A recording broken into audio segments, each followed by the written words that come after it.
Segundo de Samuel, capítulo 11, versículo 1 dice: aconteció al año siguiente, en el tiempo que salen los reyes a la guerra, que David envió a Joab y con él a sus siervos y a todo Israel, y destruyeron a los amonitas y sitiaron a Rabá, pero David se quedó en Jerusalén. Y sucedió un día al caer la tarde que se levantó David de su lecho y se paseaba sobre el terrado de la casa real. Y vio desde el terrado a una mujer que se estaba bañando, la cual era muy hermosa. Envió David a preguntar por aquella mujer y le dijeron: aquella es Betsabé, hija de Eliam, mujer de Urías Eteo. Y envió David a mensajeros y la tomó y vino a él, y él durmió con ella. Luego ella se purificó de su inmundicia y se volvió a su casa. Oremos, hermanos, por favor. Padre, gracias por darnos tu palabra, este precioso libro, Señor, que realmente no pudiésemos imaginar qué sería nuestra vida sin él, sin la Biblia. Padre, gracias por darnos tu revelación bendita a través de este sagrado libro. Te ruego que ahora, al abrir tu palabra, las sagradas escrituras, tu Espíritu Santo pueda utilizarla para nuestro provecho espiritual. De manera que al recordar esta historia, Señor, que ya es conocida por todos nosotros, o por la mayoría al menos, podamos tomar una bendición, podamos ser bendecidos, Señor, a través de la lectura y la explicación y la aplicación de tu preciosa palabra. Te ruego que me des fuerza a mi garganta y ánimo a los hermanos en sus hogares para recibir el mensaje de Dios para nuestras vidas. Te lo ruego, Señor amado, en el nombre de Cristo Jesús. Amén. Amén. El pasaje lo conocemos, hermanos. Vemos en este capítulo, el capítulo 11 del segundo libro de Samuel, vemos una historia de las más tristes que encontramos en la Escritura. La palabra de Dios es un libro que revela la condición del hombre y nos desnuda ante la presencia de Dios. El escritor de Hebreos declaró en Hebreos capítulo 4, versículo 12, y dijo: la palabra de Dios es viva, porque la palabra de Dios es viva y eficaz, y más cortante que toda espada de dos filos, y penetra hasta partir el alma, el espíritu y las coyunturas, y discierne los pensamientos del corazón. Y no hay cosa creada que se esconda delante de su presencia. Así que la palabra de Dios, hermanos amados, nos descubre ante Dios y nos presenta al ser humano la condición real, genuina de nuestro estado espiritual. Así que realmente eso es una de las labores que tiene la palabra de Dios, para lo cual Dios creó la predicación. Pablo viene a complementar lo que estoy diciendo. Primera en los Corintios, capítulo 1, verso 21, donde dice que agradó a Dios salvar a los creyentes mediante la locura de la predicación. Mencionábamos ya que a través de darnos cuenta cómo nos encontramos, cuál es nuestro estatus espiritual cuando vamos a las Escrituras Santas, y el Espíritu de Dios, quien la inspiró a aquellos personajes santos y escogidos en su momento, nos presenta, hermanos, es un espejo, pues. ¿Se acuerdan que ya miramos la bienaventuranza de Santiago 1:25? La palabra de Dios es como un espejo, hermanos, que nos presenta nuestra apariencia espiritual y nos dice y nos recuerda cómo estamos, si andamos peinados, si estamos descuidados espiritualmente, y nos recuerda cómo estamos. Si viene la palabra de Dios predicada y nos ayuda a salvarnos de ese estado espiritual deplorable o deprimente que pudiésemos encontrarnos, porque la naturaleza pecaminosa o el viejo hombre, que en muchas ocasiones nos gobierna porque le permitimos, entonces es donde tiene efecto poderosa la palabra de Dios. Así que encontramos en este pasaje, hermanos, en los primeros pasajes, la historia de David ya la conocemos.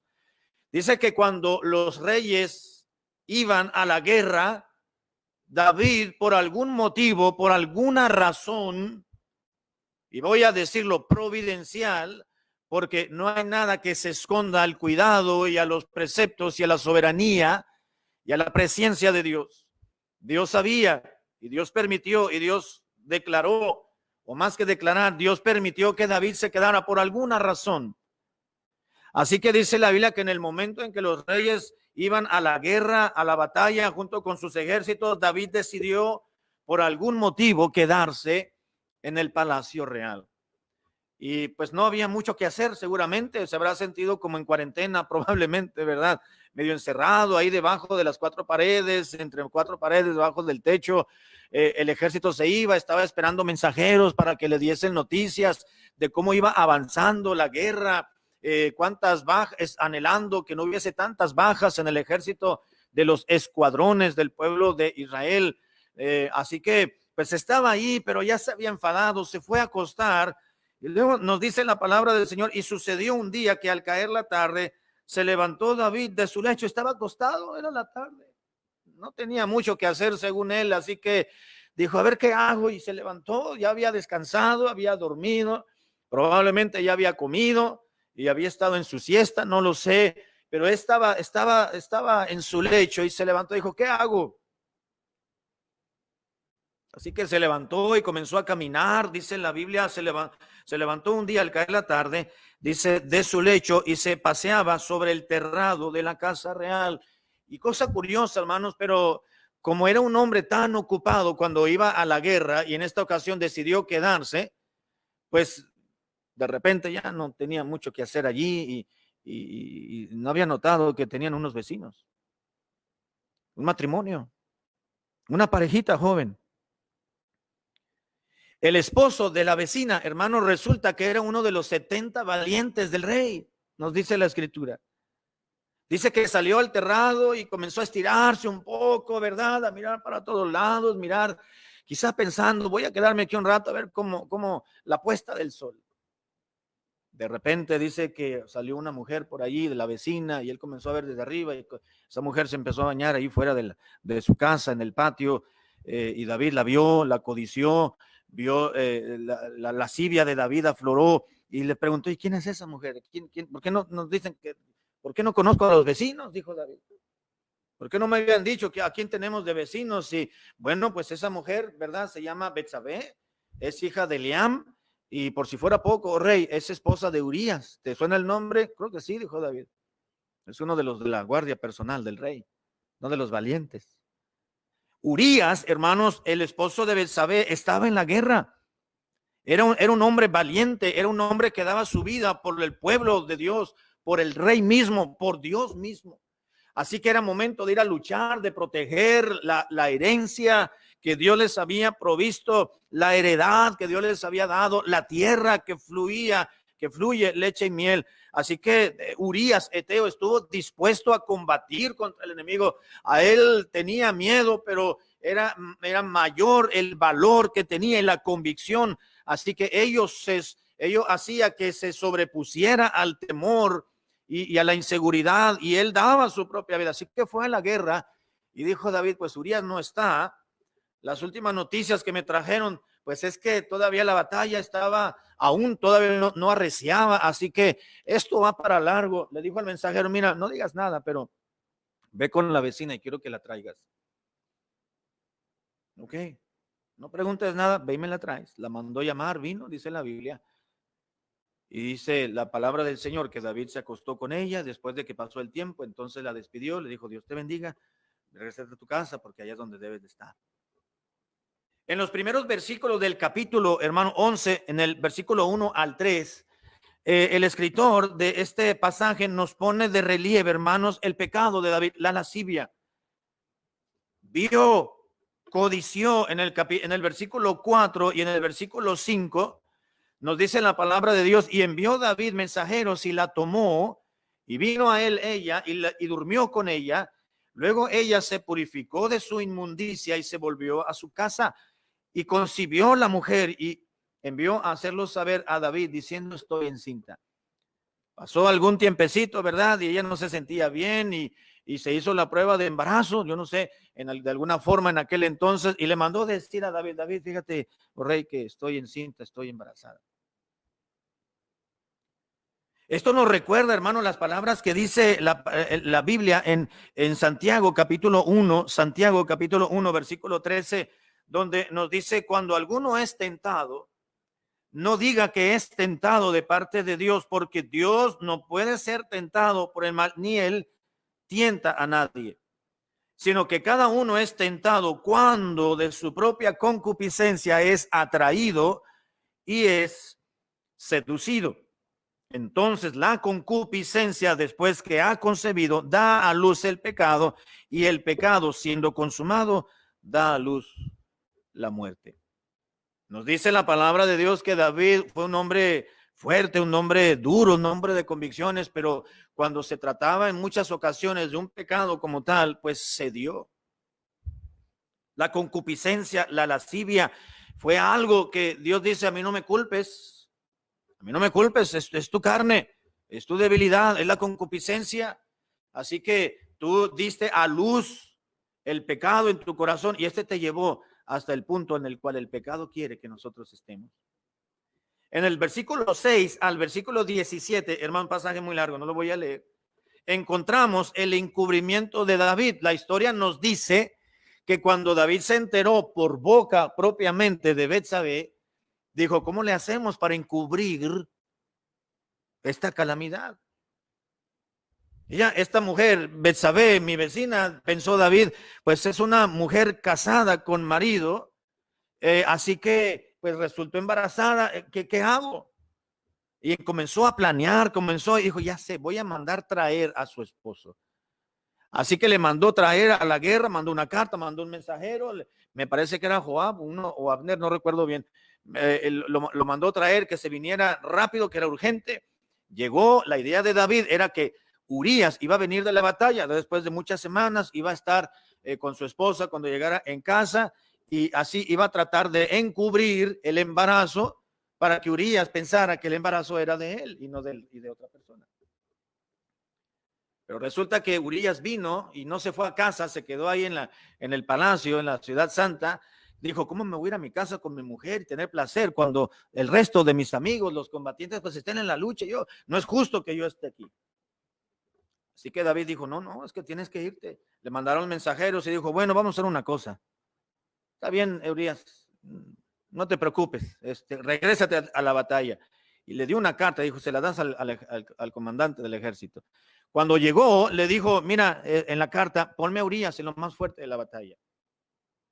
Y si muere, bueno, la muerte le llega a cualquiera, y más en una guerra. Y así sucedió. Así que en el 17 vemos, hermanos, en el relato que ya a Urías ya estaba fuera del camino.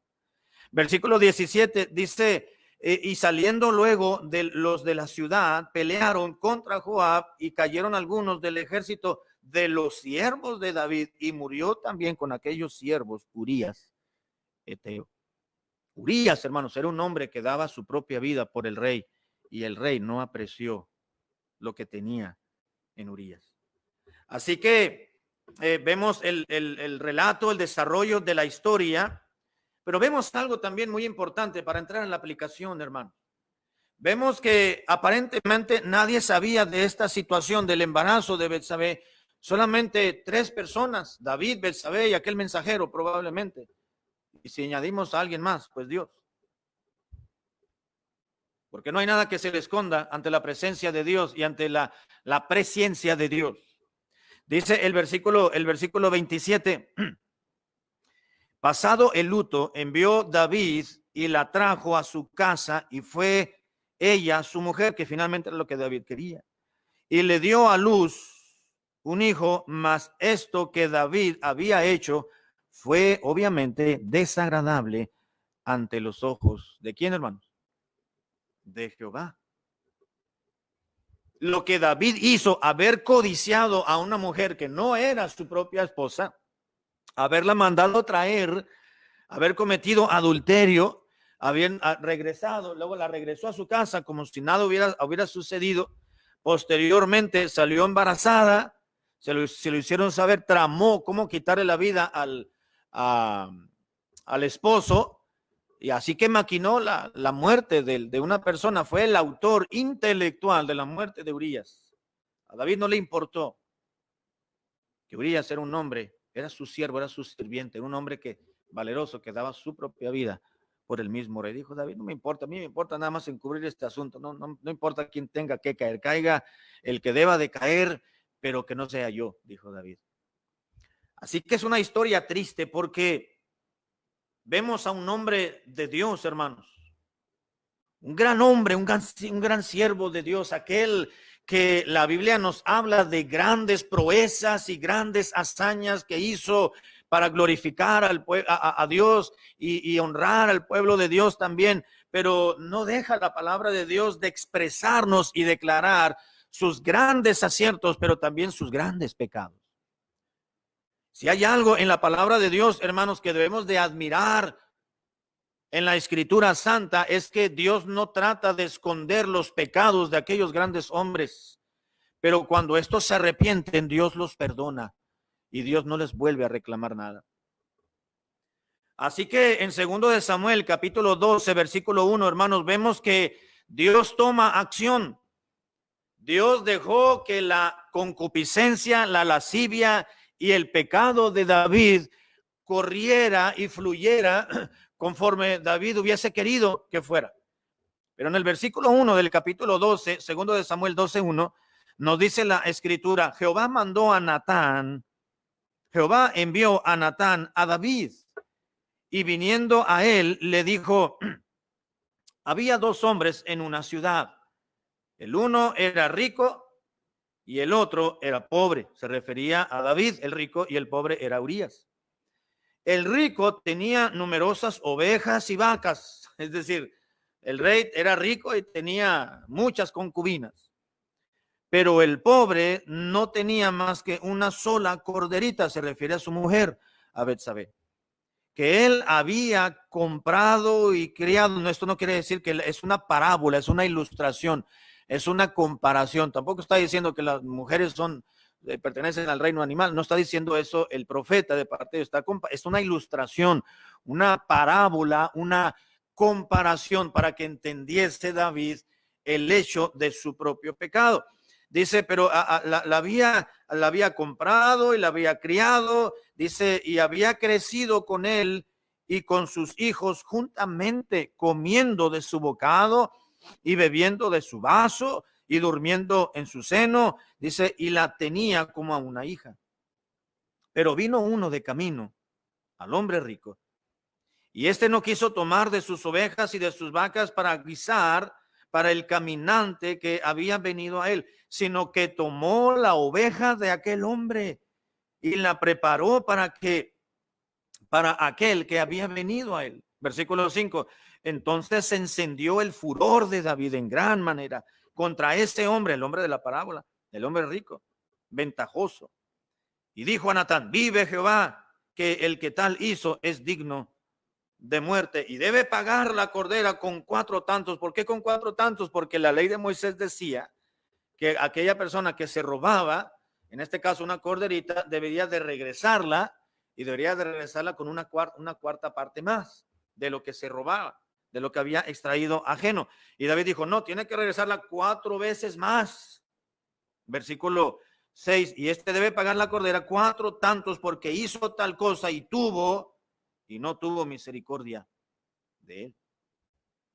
Entonces le dijo Natán a David, pues tú eres ese hombre. Así ha dicho Jehová, Dios de Israel, yo te ungí por rey sobre Israel y te libré de la mano de Saúl. Y comienza a hablar. Llegó Natán, hermanos, este profeta enviado por Dios, y le puso en perspectiva la situación de David. David trató en este entonces, hermano, en todo este lapso de tiempo, aproximadamente había transcurrido un año, casi el año, varios meses, más de 10 meses. Y dice la escritura que entonces llegó Natán y le abrió los ojos. Llegó Natán con David y le dice, oh rey, quiero hablar contigo, tengo un mensaje de Dios. Oh, me interesa, dijo David. Todo lo que venga del cielo es interesante y yo amo a Dios. Siéntate. Y le dijo Natán, te voy a platicar una historia y quiero que me des tu opinión. Había 2 hombres y ya la leímos. Antes de que Natán terminase de hablar la parábola, la historia, prácticamente al terminarla, le dice David impetuosamente, pues ese hombre es digno de muerte. qué mal, hombre, qué mal hizo ese hombre, qué ventajoso, qué autoritario, qué irresponsable. Ese hombre merece la muerte. Y le dijo Natán, exactamente, ese hombre obró mal. Y quiero decirte, oh rey, con todo respeto, que Dios me vino a decirte que ese hombre eres tú. Pudiste esconderle a las personas y a tu reino y a los súbditos, a todo el mundo, incluso a Urías. Urías lo mataron. Urías se murió sin haber sabido la situación en la cual tú y su esposa estaban. Así que Urías se fue sin saber nada. Eso te hace más irresponsable ante los ojos de Dios. Quiero decirte que Dios me dijo a recordarte que tú eres ese hombre irresponsable y pecador. Y tú mismo lo has dicho. Ese hombre merece la muerte por su pecado. Y entonces David se condenó a sí mismo. Es ahí, hermanos, cuando vino el Espíritu de Dios a traer contrición sobre David. Es ahí donde el Espíritu de Dios comenzó a obrar. Seguramente el Espíritu Santo estaba trabajando en David, pero David quería encubrir su maldad, quería encubrir su pecado, que pensó que quizás como Jonás, ¿verdad? Podía huir del juicio y de la ira de Dios sin haberse arrepentido, pero las cosas no son así. El pecado fluye y la palabra de Dios dice, el pecado te va a alcanzar. Mientras no haya arrepentimiento, contrición de pecado y arrepentimiento y dar la vuelta y entonces ir por el camino correcto, entonces Dios traerá la calamidad, porque Dios permitirá que el pecado traiga y produzca y genere la consecuencia como tal, mientras no haya arrepentimiento. Así que vemos la historia y nos dice el versículo 7, entonces Natán le dijo a David, tú eres aquel hombre, así ha dicho Jehová. Versículo 8, y te di la casa de tu señor y las mujeres de tu señor en tu seno. Además te di la casa de Israel y de Judá. Y si esto fuera poco, te habría añadido mucho más. Versículo 9, ¿por qué pues? Le dijo Dios a David a través del profeta. ¿Por qué pues tuviste en poco la palabra de Jehová, haciendo lo malo delante de sus ojos? A Urías Eteo heriste a espada y tomaste por mujer a su propia mujer, y a él lo mataste con la espada de los hijos de Amón. Por lo cual ahora no se apartará jamás de tu casa la espada, por tanto, por cuanto me menospreciaste, dijo Dios, y tomaste la mujer de Urías Eteo para que fuese tu mujer. Así ha dicho Jehová, dijo Natán, he aquí yo haré levantar el mal sobre ti de tu misma casa y comienza a decir, esto te va a venir, y esto te va a salir, y esto te va a salir. Y eso se cumplió, hermanos, esa predicción, esa profecía con Absalón, cuando Absalón se metió con las concubinas de su padre, y fue una grande ignominia para el rey. Y la historia lo conocemos, versículo 12, porque tú lo hiciste en secreto, mas yo haré esto delante de todo Israel y a pleno sol. Entonces dijo David a Natán, pequé yo contra Jehová. Allí está, hermanos, el arrepentimiento y la contrición. David tuvo que agachar la cabeza y le dijo al siervo de Dios, pequé yo contra Jehová. Y Natán dijo a David, también Jehová ha remitido tu pecado, no morirás. Eso era lo que Dios quería escuchar. Le dijo Natán a David, eso es, David, oh rey. A eso vine, a eso me envió Dios, para que decirte la historia, la palabra de Dios, para que entendieras. Y David, a pesar de haber sido una persona recia, valiente, fuerte, quizá obstinado en muchos de los casos, cuando se trató de su relación con Dios, reconoció su pecado y su condición. Dijo, es cierto, predicador, le dijo, es cierto, siervo de Dios, es verdad lo que me estás diciendo, he pecado contra Dios. Fue todo lo que dijo. Entonces Dios le dijo a Natán, Natán, dile que si ya se arrepintió y reconoció su pecado, no le voy a matar, no le voy a quitar la vida. Habrá consecuencias, pero podrá vivir con su conciencia tranquila. Le dijo Natán, bueno, Dios también ha remitido tu pecado y no vas a morir.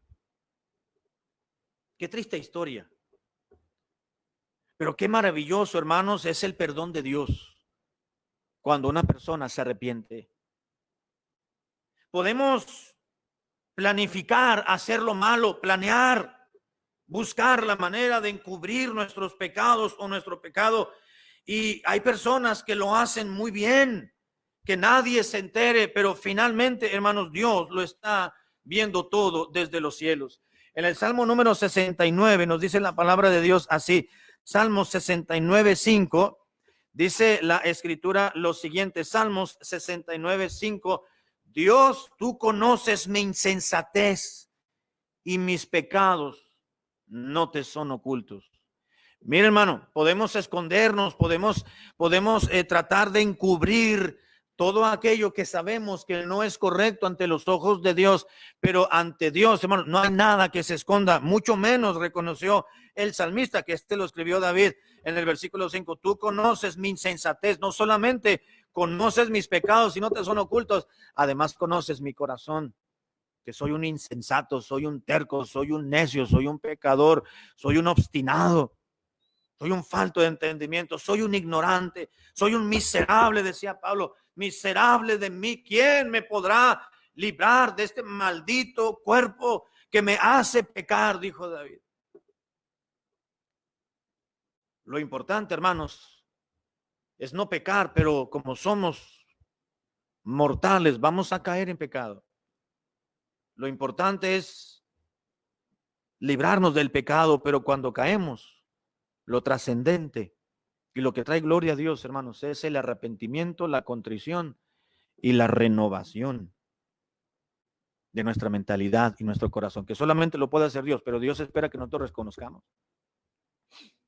Dice la Biblia, hermano, ya leímos el pasaje, que cuando David reaccionó al llamado de Dios, llegó Natán y le dijo: a ver, rey, permíteme, siéntate, te voy a predicar, le dijo Natán. Dios le mandó un predicador a David, le dijo: rey, quiero que te sientes, párate ahí, vamos a tener un culto nada más de dos.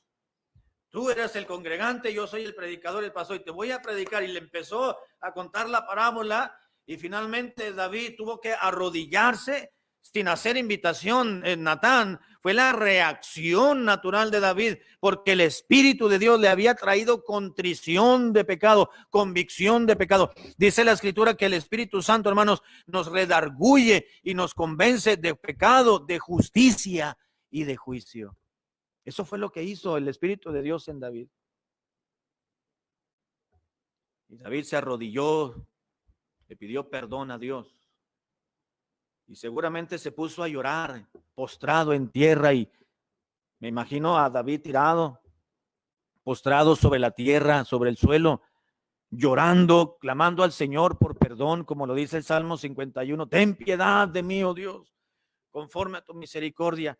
Conforme a la multitud de tus piedades, borra mis rebeliones. Y comenzó David a orar al Señor, y la oración y su deseo y la inquietud que David tenía dentro de sí, lo encontramos registrado en el Salmo 51 y en el Salmo 32 también. Me imagino a David orando y clamando, postrado en el suelo, gritándole al Señor el Salmo número 51, y Natán abrazado de él en el suelo. Y una vez que se levantó David, se levantó con un espíritu renovado, habiendo sido perdonado por Dios. Y me imagino a David ahora exclamando, mirando a Natán, a ese pastor, a ese predicador que Dios le envió. Yo me imagino a David ahora viendo a Natán y diciéndole el Salmo 32. El Salmo 32 fue escrito por David posteriormente a esta situación.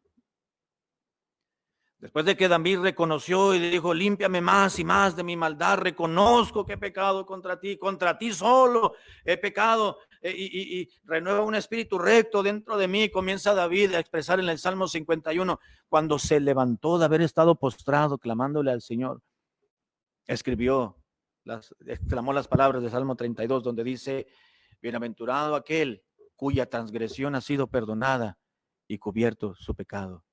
Bienaventurado aquel hombre al cual Dios no inculpa de iniquidad. Se había levantado y la tonelada del peso del pecado que sentía David sobre su conciencia y sobre su alma, el Señor la había tomado en sus manos y la había retirado y aventado hasta el fondo del mar.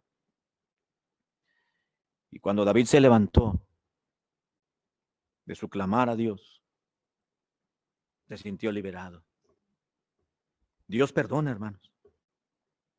Dios conoce todo nuestra vida, Dios conoce nuestro pesar, Dios conoce nuestro proceder, Dios conoce nuestras intenciones y Dios tratará con el asunto porque Dios no se queda con los brazos cruzados. Todo saldrá a la luz, dice la Escritura. Primera a los Corintios, capítulo 14, versículo 25. Primera a los Corintios 14, 25. La Biblia nos dice lo siguiente. 14:25 de Primera a los Corintios, lo oculto de su corazón lo hace manifiesto y así postrándose sobre el rostro adorará a Dios, declarando que verdaderamente Dios está entre vosotros. Dice la primera parte, lo oculto de su corazón se hace manifiesto. En Lucas 8:17, Lucas capítulo 8, versículo 17, nos dice la Escritura también las siguientes palabras. Lucas 8:17 dice, porque nada hay oculto que no haya de ser manifestado. Nada hay escondido que no haya de ser conocido y de salir a la luz. Capítulo 12, versículo 2, 12:2 de Lucas, porque nada hay encubierto que no haya de descubrirse, ni oculto que no haya de saberse. Marcos 4:22, si regresamos unas páginas atrás, Marcos 4:22 dijo el Señor Jesucristo, porque no hay nada oculto que no haya de ser manifestado, ni escondido que no haya de salir a la luz. David pensó, voy a encubrir, ya la libré, ya no pasa nada, ya Urías murió, ya lo sepultaron, ya guardamos luto. Y miren, hermanos, David lo que hizo, en cuanto se acabó el luto de Urías, le dijo a Betsabé, vente, pues ya no tienes marido, yo quiero ser el tuyo. Y la mandó a llamar y fue su mujer. Ahora, el resultado lo sabemos, hermanos. David le perdonó a David, pero las consecuencias de su pecado vinieron. Betsabé tuvo al niño, ¿verdad? Y cuando nació el niño, pues nació malito y David estaba preocupado por él. Conocemos la historia. Esto nos hace pensar, hermanos, ya para terminar aplicando este asunto, nos hace pensar que nosotros cosecharemos lo que estamos sembrando hoy en día.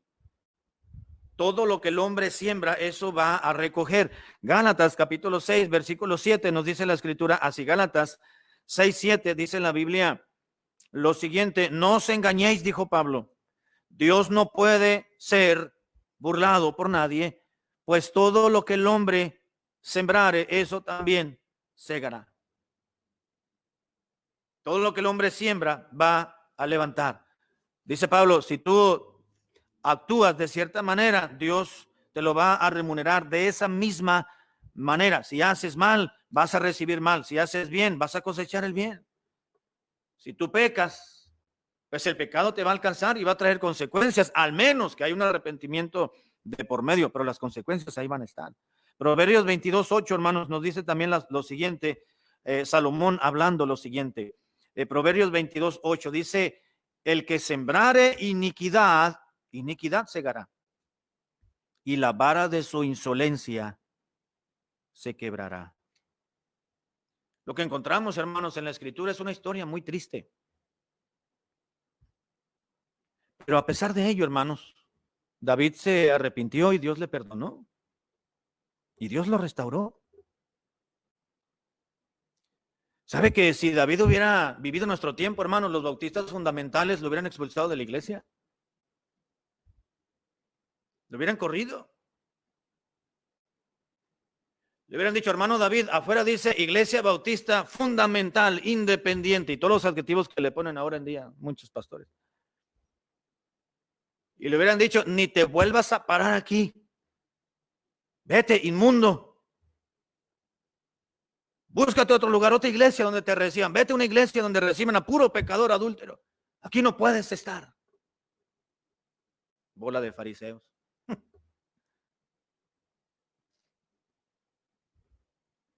Pero Dios lo perdonó, hermanos. David se arrepintió, le envió un predicador, le envió al profeta Natán, le presentó la situación tranquilamente, humildemente, pacíficamente. David como rey supo humillarse frente a la poderosa mano de Dios y le dijo a Natán: siervo de Dios, gracias. Gracias por habérmelo predicado, gracias por habérmelo recordado. Gracias. Yo sabía que Dios todo lo sabe, pero quise encubrir mi pecado, quise esconder mi pecado porque esto me estaba causando beneplácito. La Biblia dice: el pan comido en lo oculto es sabroso. Y David lo estaba disfrutando todo ese año, ¿verdad? Pero hasta que Dios le dijo a Natán: ve y dile la verdad, para que ya, mira, ¿para qué se hace ilusiones? ¿Para qué tiene falsas esperanzas? Y dile la verdad, que yo conozco su pecado y tiene que arrepentirse. Si se arrepiente, dile que yo ya le perdoné. Y así sucedió. David se arrepintió entonces, hermanos, y escribió el Salmo 91 y escribió el Salmo 32. Dos salmos, hermanos, maravillosos que Dios nos ha dejado en su preciosa palabra. ¿Qué aprendemos de esto, hermanos? Voy a terminar con esto. Que usted y yo no somos nadie para juzgar a otros cristianos que caen en pecado. Repito, usted y yo no somos nadie para juzgar a otros hermanos que han pecado en contra de Dios y en contra de otras personas. Y no me estoy refiriendo específicamente a pecado de inmoralidad, me estoy refiriendo a cualquier tipo de pecado. A veces nos sale lo espiritual o lo santurrón, si me permite la expresión, y juzgamos a todos. Dice Dios: ¿y a ti qué te importa? ¿Se acuerdan dentro de un estudio de la parábola? Si dice, Cristo les dijo a los demás: si el siervo de aquel señor queda o permanece, lo corre o queda trabajando para él, ¿a ti qué? Le dijo el Señor. ¿A ti qué te importa si lo corre o se queda a trabajar o le renueva el contrato, no se lo renueva? ¿Tú qué? No lo juzgues. Eso no te incumbe a ti, le estaba diciendo Dios a los fariseos en aquel entonces. Mira, hermano, hay situaciones que nos convertimos en jueces. Oh, querido hermano, que hemos encontrado que usted ha pecado en contra de la iglesia y ha pecado en contra de la comunicación y de la comunidad cristiana. Oh, hermano, queremos decirle que usted ha cometido un grande pecado y una grande falla, y eso le amerita que lo expulsemos de la iglesia y de nuestra comunión y de nuestra denominación. Así que, pues, no lo queremos ver más por aquí. Llévese todas sus chivitas, ¿verdad? Y corren a los hermanos.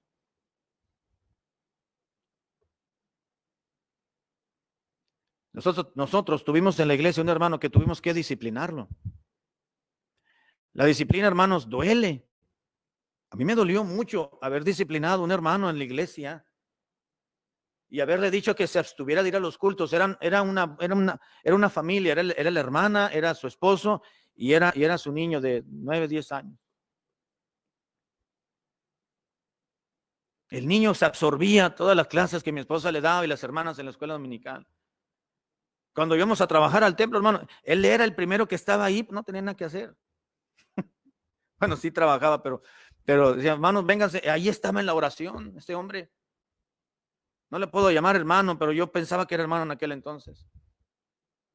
Los martes teníamos oración de varones en el templo, ahí en la misión. Llegaba, era el primero que llegaba y oraba. El jueves ahí estaba con su esposa y el niño. El domingo estaba en la escuela dominical, en la mañana, en la tarde regresaba. Íbamos me acuerdo que compramos el tablero de la luz eléctrica, habíamos contratado la luz y compramos el tablero, íbamos cargando un hermano y un albañil de una ferretería ahí entrando a la colonia y les dije: hermanos, ¿quién puede venir a ayudarme a escarbar para poner el tablero de la luz? Porque van a venir la Comisión Federal. Yo vengo, pastores. Y una tarde yo salí de mi trabajo, el hermano ya estaba esperándome ahí. Estuvimos picando con una barra, haciendo el agujero, hicimos mezclas, lo metimos, lo nivelamos.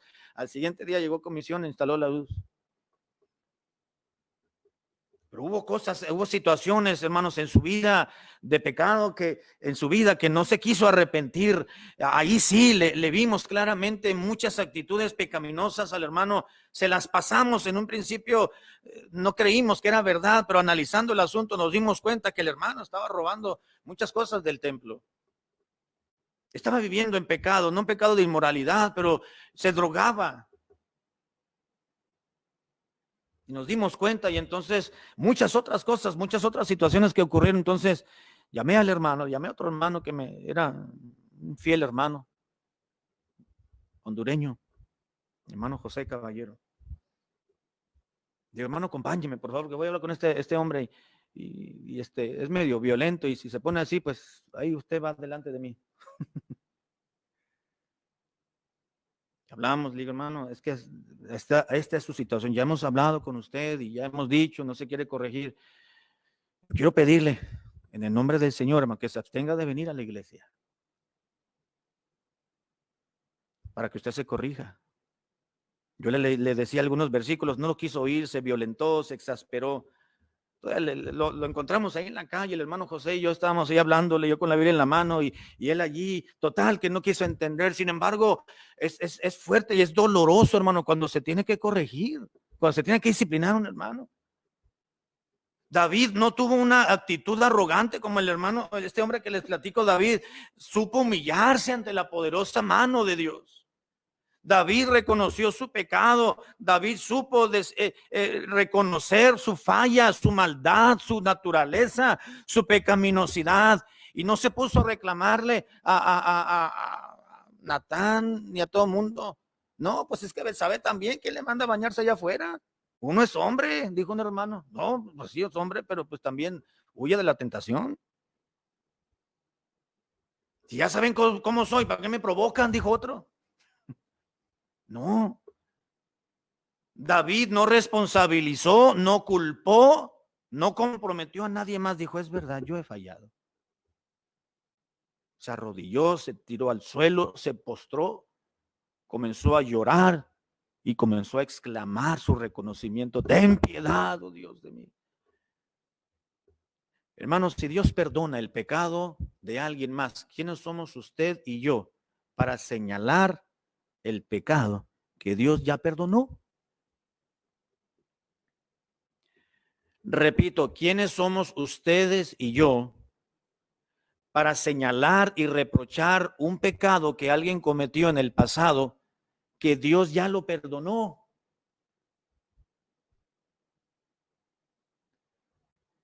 Recuerdo que una vez estaba yo en un culto hablando algo de esto, predicando en un estudio bíblico y terminó el servicio. Y tenemos en la iglesia una bonita familia que todavía siguen adelante en la iglesia, no aquí en otro lugar. Terminó el culto y el hermano me esperó. Me dice, oiga hermano, porque no me decía pastor, me decía hermano.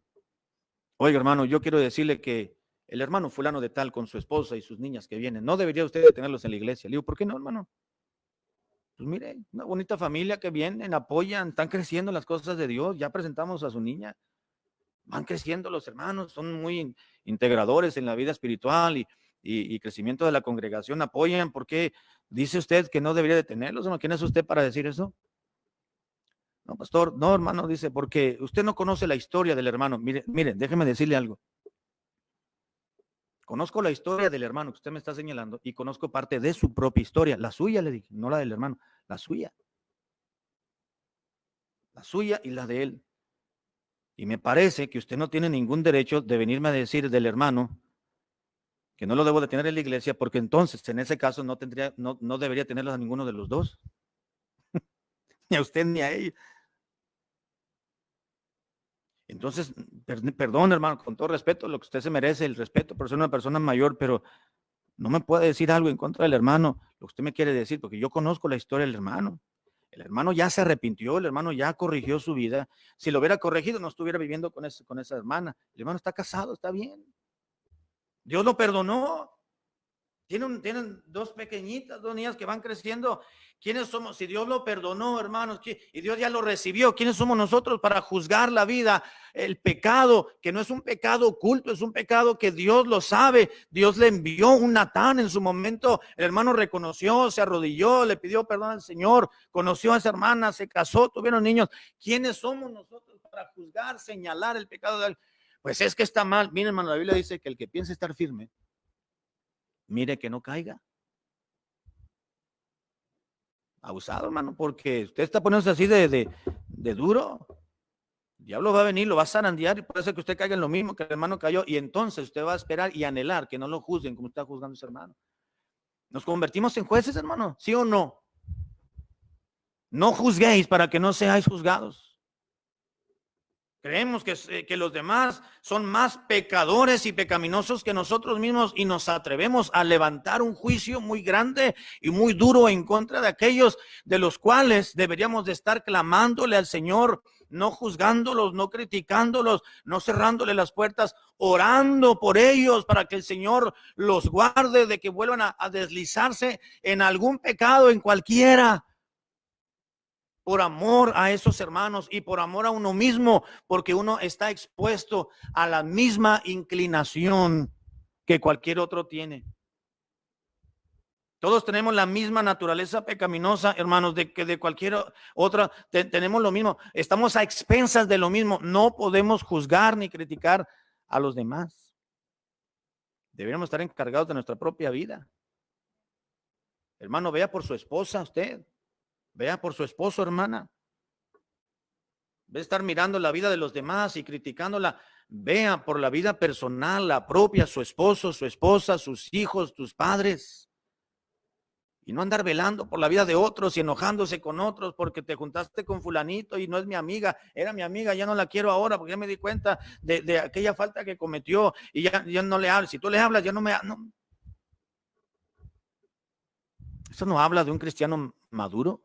Eso no habla de madurez que se ha ido desarrollando en la vida del corazón de un cristiano.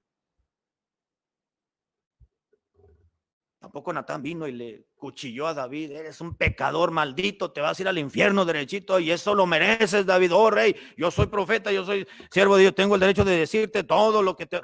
Tampoco llegó Natán de esa manera. ¿Te das cuenta cómo llegó Natán, hermano? Vino a mí palabras de Jehová, David. Lo siento, tengo un mensaje que darte de parte de Dios, me pesa, porque eres el rey, te estimo. Pero tengo que decírtelo. Había dos hombres, uno rico y uno pobre, y comenzó la historia. Pero mire, el método de Dios funcionó, hermano.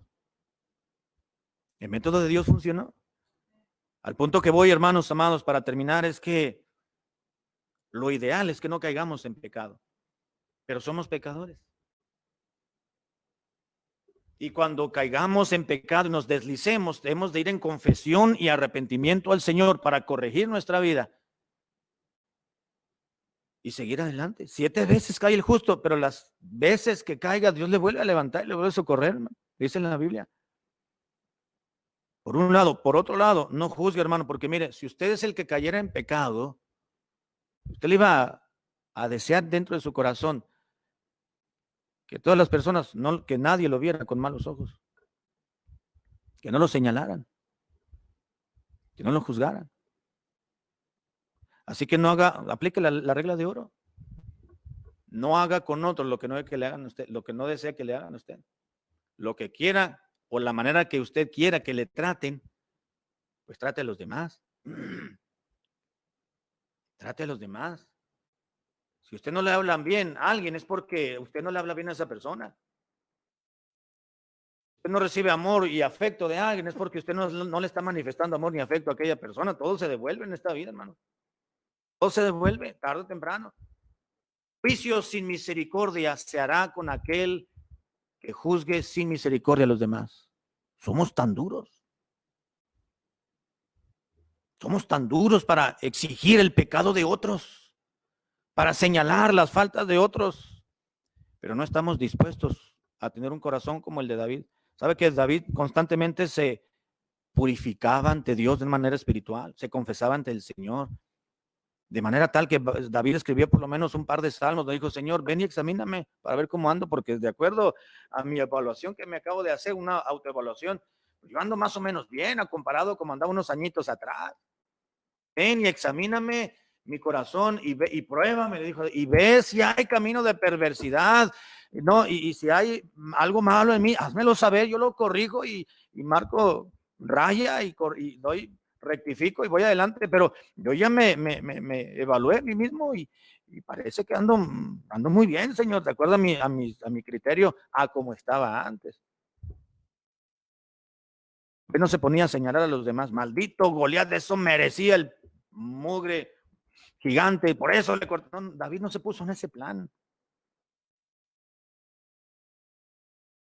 no habló mal de Urías, David no habló mal de nadie. Absalón, que le dio un golpe de estado, amó a su hijo, le dijo, no, no me lo vayan a tocar, ni le vayan a tocar un cabello de su cabeza, es mi hijo, aunque debería de mandarlo ahorcar porque se está oponiendo a la autoridad del rey, aunque sea mi hijo, lo voy a mandar. No, no, David no se puso en ese plan, no. David fue humilde, fue sencillo, no señaló, no se amargó, no juzgó, él se mantuvo en su papel. Él no quiso corregir la vida de otros, él quiso corregir su propia vida y lo logró, hermano. Y Dios lo recibió. Dios lo recibió. ¿Por qué no aprendemos la lección de David? Mire, hermano, Dios fue tan benévolo con David que Dios le permitió que escribiera, y redactara varios salmos de la Biblia. Dios lo perdonó y lo aceptó con todo y su pecado y sus debilidades, porque Dios supo que David tenía un corazón genuino y sincero. Que no quería pecar, pero caía en pecado y reconocía su maldad, e iba en confesión a Dios, Dios le perdonaba y Dios lo restauraba, y David decía, Señor, perdóname otra vez, ahí vengo, pero gracias por perdonarme. Me vuelve feliz el hecho de saber que no tengo ninguna transgresión al cual tú me señales. Eso era lo que le preocupaba a David, no lo que le dijera a la gente, lo que pensara Dios de él. Que Dios nos ayude, hermanos, y nos dé un espíritu como el espíritu de David. Amén. Espíritu sencillo, contrito, moldeable, sensible, llamado de Dios. Y que Dios nos guarde de juzgar a los demás, hermanos. Porque algún día, si juzgamos, algún día alguien nos va a juzgar igual o más duro que como hemos juzgado a las personas. Vamos a ponernos de pie, hermanos, para terminar. Vamos a hacer una oración. Después de la oración vamos a entonar la hermosura de Cristo, y así es como terminamos cantando.